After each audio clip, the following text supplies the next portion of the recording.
Good morning everyone! Kumusta kayo guys? Sana nasa mabuti kayong kalagayan at lagi nyong alagaan ang inyong health. Ayan, so sa ngayon, nandito pa rin tayo sa Kaorasan, Bicol. Gaya ng makikita nyo, nandito tayo sa tabi ng dagat. Oh, ang ganda-ganda ng kapaligiran, no? Ayan, and then kung mapapansin nyo rin, napakaraming puno ng niyog dito. Ayan, so, ayan, napakaraming mga bunga, bawat puno, meron mga bunga.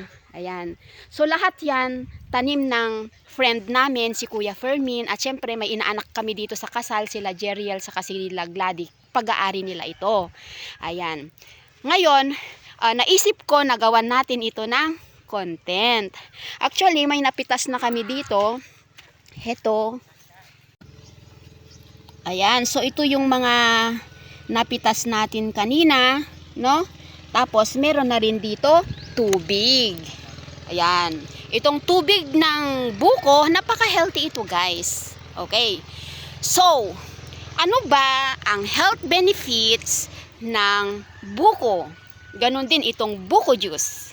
Okay, alam nyo ba guys na napakaganda ito na panlinis sa ating kidney? Yan, para makaiwas tayo ng kidney failures. Okay. Next, maganda rin ito na panlaban sa UTI o urinary tract infection. Ayan.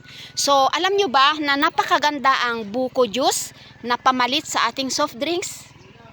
Para sa ganon ay makakaiwas tayo ng UTI. Okay. Ayan. At alam nyo ba guys na ang buko din ay nakakatulong pang detoxify ng katawan? Oo. At isa pa, panlaban din ito guys sa fatigue. Oo.